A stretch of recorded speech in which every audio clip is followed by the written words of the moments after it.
గండేపల్లి మండలం జడ్రాగంపేట నుంచి నాయకంపల్లి మధ్య కండి కాలువపై బ్రిడ్జ్ నిర్మాణానికి ₹1,30,00,000 నిధులు మంజూరు చేయించిన జగ్గంపేట ఎమ్మెల్యే జ్యోతుల నెహ్రూను జడ్రాగంపేట సర్పంచ్ కందుల చిట్టిబాబు ఆధ్వర్యంలో ఘనంగా సన్మానించారు.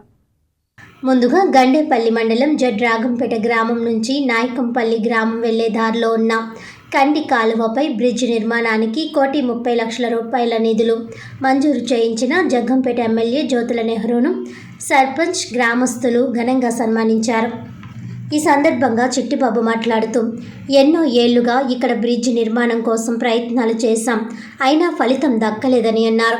కూటమి ప్రభుత్వం అధికారంలోకి వచ్చాక బ్రిడ్జికి 1.30 కోట్లు, గ్రామంలో సీసీ రోడ్లకు 40 లక్షల నిధులు మంజూరు చేయడం తమకు గర్వకారణంగా ఉందన్నారు. ఈ కార్యక్రమంలో గ్రామ నాయకులు కందుల బాబ్జీ, ఉండవల్లి ప్రసాద్, ఏసయ్య, శ్రీను, నారాయుడు, సుబ్బారావు తదితరులు పాల్గొన్నారు. నేను జడ్రాగంపేట సర్పంచ్ చిట్టిబాబు. నేను రమారమి రాజకీయాలకు వచ్చి 30 సంవత్సరాల పైన అవుతుంది. 30 సంవత్సరాల నుంచి కూడా కండికాల గురించి మేము ప్రయత్నం చేస్తానున్నాం. గత ముందు సంవత్సరం లోకేష్ గారిని తీసుకొచ్చి అక్కడ లంచ్ ఏర్పాటు చేసి శాంక్షన్ చేశారు. గవర్నమెంట్ పోవడం వల్ల అది వేయలేకపోయాం. తర్వాత కూడా దాన్ని ట్రై చేసాం కానీ అవ్వలేదు. ఇప్పుడు ఈ కూటమి ప్రభుత్వంలో జ్యోతుల నెహ్రూ గారు దానికి ₹1,30,00,000 శాంక్షన్ ఇచ్చి ఆ కండికాల బ్రిడ్జి, ఆ తార్ రోడ్డుకి ₹1,30,00,000 శాంక్షన్ ఇచ్చారు. అదేవిధంగా మా గ్రామానికి కూడా సీసీ రోడ్లకి ₹40 లక్షల శాంక్షన్ ఇచ్చారు. ఈ కూటమి ప్రభుత్వం వచ్చిన తర్వాత రమారమి మా గ్రామానికి ₹1,70 లక్షలు, ₹1,80 లక్షల పనులు చేరటం చాలా గర్వకారణంగా చెప్తూ జ్యోతుల నెహ్రూ గారిని మేము మా గ్రామం తరఫుని అభినందిస్తున్నాం. కూటమి ప్రభుత్వాన్ని, జ్యోతుల నెహ్రూ గారిని కూడా అభినందిస్తున్నాం. నాయకంపల్లి, ఎల్లమిల్లి, నాయకంపల్లి, కొత్త నాయకంపల్లి, పాత నాయకంపల్లి, ఎల్లమిల్లి, సూరంపాలెం మాకు ఇక్కడ చాలా ఉపయోగం కండికాల బ్రిడ్జ్ అన్నది. పొలాలకు రద్దు జరుగుతుంది.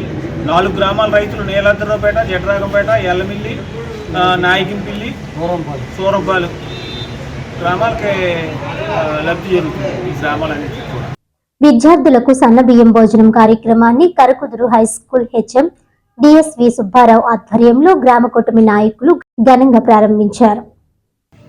ఈ సందర్భంగా ఆత్మ కమిటీ మాజీ చైర్మన్, గ్రామ మాజీ సర్పంచ్ సింగినేడి దత్తుడు మాట్లాడుతూ, పెదపూడి మండలం కరకుదురు గ్రామంలో పెమ్మనబోయిడి వసంతరాయుడు మెమోరియల్ హై స్కూల్లో ఈరోజు విద్యార్థులకు సన్నబియ్యం భోజనం కార్యక్రమం నిర్వహించడం జరిగిందన్నారు.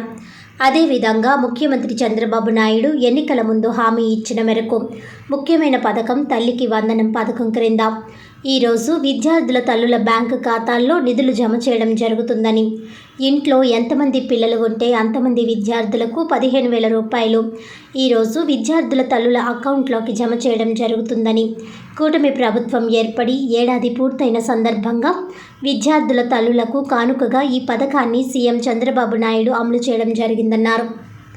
అదేవిధంగా రుచికరమైన సన్నబియ్యంతో విద్యార్థులకు మధ్యాహ్న భోజన పథకం స్కూల్ తెరిచిన రోజు నుంచే అమలు చేయడం జరిగిందని, ఈ ఏడాది కాలంలో ప్రభుత్వం చేపట్టిన అనేక సంక్షేమ అభివృద్ధి కార్యక్రమాలు ముఖ్యమంత్రి చంద్రబాబు నాయుడు సారథ్యంలో డిప్యూటీ సీఎం పవన్ కళ్యాణ్ సహకారంతో రాష్ట్రాన్ని అభివృద్ధి పదంలో నడిపిస్తున్న కూటమి ప్రభుత్వానికి ప్రజల ఆదరాభిమానాలు నిరంతరం ఉంటాయని, రాష్ట్రాన్ని అన్ని విధాలా ఆదుకుంటున్న కేంద్రంలో ఉన్న బీజేపీ ప్రభుత్వానికి కృతజ్ఞతలు తెలియజేశారు. ఈ కార్యక్రమంలో స్కూల్ హెచ్ఎం సుబ్బారావు, గ్రామ కూటమి నాయకులు, ఉపాధ్యాయులు పాల్గొన్నారు. రోజు స్కూల్ పిల్లలందరికీ ఇదే రోజు అమ్మఒడి కొట్టడం కానీ, అదేవిధంగా రైసు ఇప్పుడు దాకా కోటా రైస్ వండేవారు. ఇప్పుడు చంద్రబాబు నాయుడు ప్రభుత్వం, కూటమి ప్రభుత్వం వచ్చిన తర్వాత సన్న రైస్ ఇస్తున్నారు. అదేవిధంగా పిల్లలందరూ కూడా చాలా ఆనందంగా భోజనం చేయడం జరుగుతుంది. ఈ అమ్మఒడి పథకం కూడా ఈ రోజు నుంచే ఎంతమంది ఉంటే అంతమందికి పిల్లలకి అమ్మఒడి వేస్తానని చెప్పి కూటమి ప్రభుత్వం హామీ ఇవ్వడం జరిగింది. అదేవిధంగా ఇప్పుడు ఈ రోజు అందరికీ కూటమి ప్రభుత్వం ఆధ్వర్యంలో అందరికీ అమ్మఒడి వేయడం జరుగుతుంది. అదేవిధంగా రైస్ కానీ మొత్తం ఫుడ్ కానీ అంతా మేము దగ్గరుండి చూసాం. పిల్లల్ని కూడా అడిగాం, చాలా హ్యాపీగా ఫీల్ అవుతున్నారు. ఈ రైస్ ఇప్పటి నుంచే ఎందుకు పెడుతున్నారని కూడా పిల్లల్ని అడిగితే చంద్రన్న పెడుతున్నాడని చెప్పి వాళ్ళు చాలా హ్యాపీగా చెప్తున్నారు. దాని మీద మా నాయకులు, ఈ స్కూలు హెచ్ఎం గారు అందరూ, స్టాఫ్ అందరూ కూడా చాలా సంతోషంగా, చాలా హర్ష వ్యక్తం చేయడం జరుగుతుంది. ఈ కార్యక్రమం ఇంకా మరెన్నో అభివృద్ధిగా స్కూల్స్ కి జరగాలని చెప్పి కోరుకుంటాం.